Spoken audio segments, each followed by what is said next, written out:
The following images are sourced from Manly P. Hall's lectures on ancient philosophy. Most of these illustrations are intricate diagrams and symbolic representations that convey deep philosophical and metaphysical concepts. Let us explore these visual aids that bring his teachings to life. From Chapter 1, The Nature of Absolute. The Sphere of Grace. Herein is revealed the mystery of the universal soul and the redemption of man through the doctrine of grace. When atonement is understood in its Platonic interpretation as an at-one-ment, or reconciliation of the not-self and the self through the disciplines of philosophy, we come to sense the magnitude of spiritual redemption. From Chapter 2, God the Divine Foundation. The Vedic Trimurti. It is proper that the leader of universals should be regarded as the head of the world and that its three complexions should be symbolized by faces. Speaking its word of power, each face causes to issue from its mouth a sacred syllable, by which the surfaces of the three worlds are agitated and caused to assume the semblance of creation. From Chapter 3, Illuminated Mind, the Universal Savior. The Interplay of the Worlds. In this figure is set forth the constitution of the intermediate sphere, by which the extremes of spirit and matter are reconciled and the harmony of the universe preserved. The ancients unite in the recognition of three worlds existing within one bound and unlimited state.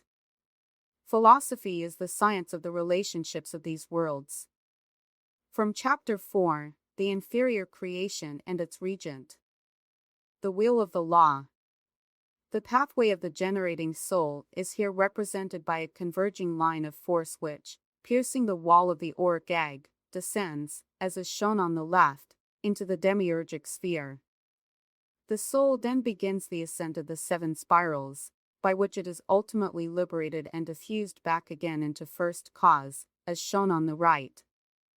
From Chapter 5, The Annihilation of the Sense of Diversity. The Mystery of Realization. The Oriental mystic is here diagrammatically shown seated in the midst of his own area of consciousness.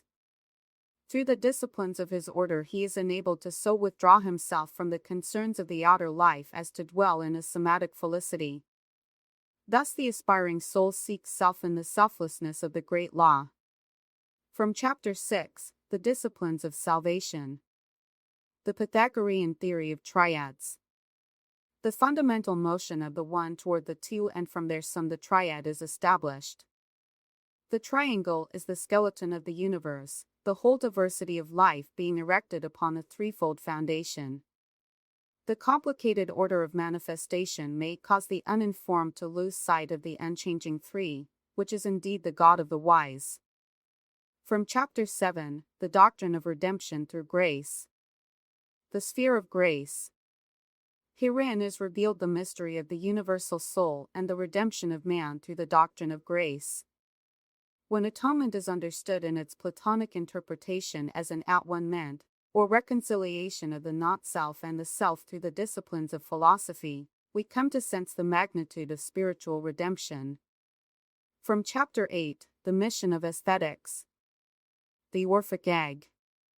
The universal germ, stirring within the egg of creation, established the worlds and generations by 3 gestures.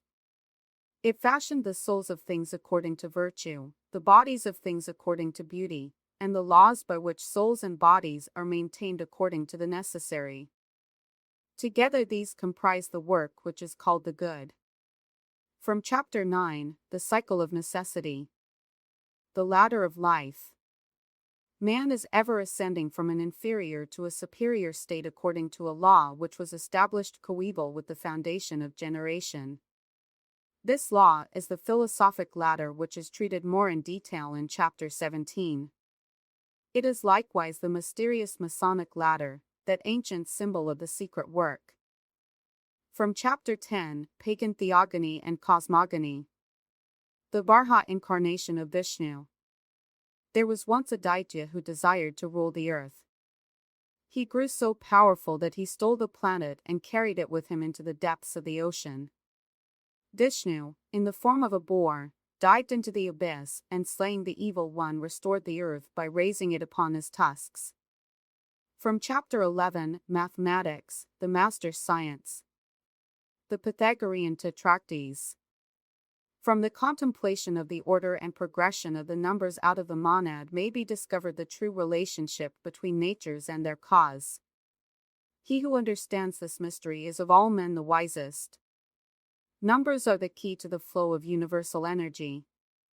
From Chapter 12, Demigods and Supermen. The Golden Thread. The upper and light half of the diagram represents the causal universe. The thread of manifestation is seen unwinding from the archetypal germ to descend into the globe of the soul. From thence it falls into the irrational sphere to end in the radiant solar center. From Chapter 13, Emerson's concept of the Oversoul. The sphere of the soul. The sphere of the Absolute is here shown centered as a radiant power denominated the divine soul. While this soul maintains its equilibrium, spiritual consciousness remains unbroken, but by the soul inclining toward the extremes is created the illusion of the rational and irrational souls as positive and negative poles. From Chapter 14, Exoteric and Esoteric Knowledge. The planes of the generating sphere. Assuming the illusion of form, the spiritual life descends out of its own radiant nature and takes upon itself in sequential order a mental constitution, an emotional, or astral, constitution, a vital constitution, and, lastly, a physical constitution. These four constitutions are united to the non-incarnating spiritual self by a thread of life. From Chapter 15, Symbolism, the Universal Language. A study in angles and curves. In symbolism, the straight line is considered masculine and significant of strength, the curved line feminine and significant of beauty. In the Kabbalah, the two pillars, strength and beauty, support the arch of the universal house. In the above face, the male and female elements are combined, and thus cosmos, the divine androgyne, comes into being. From Chapter 16, Ancient Mystery Rituals. The Chambers of the Mysteries. The ancient initiations were given in 3 chambers which signified the worlds of the body, the soul, and the spirit. After passing successfully through the hazards of the rituals, the neophyte ascended to a vaulted room in which stood the robed figure of the great mystery. Thus the secrets of self-mastery were revealed to the candidate.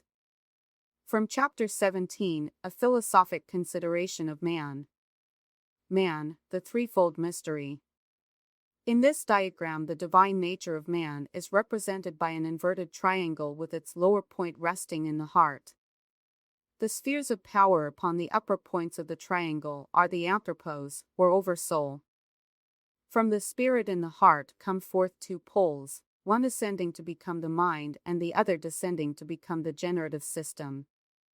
From Chapter 18, The Ladder of the Gods. The Planetary Ziggurat.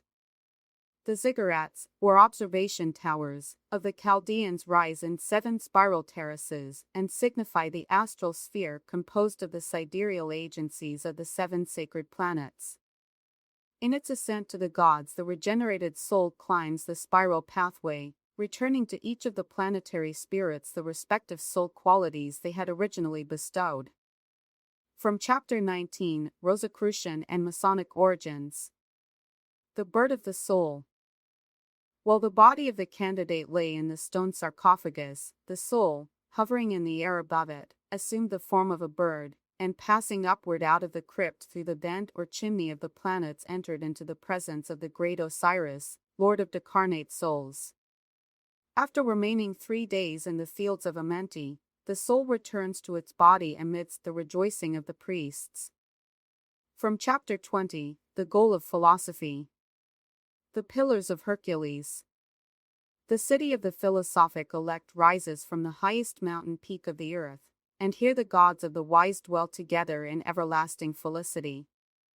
In the foreground are the symbolic Pillars of Hercules which appear on the title page of Bacon's Novum Organum, and between them runs the path which leads upward from the uncertainties of earth to that perfect order which is established in the sphere of the enlightened.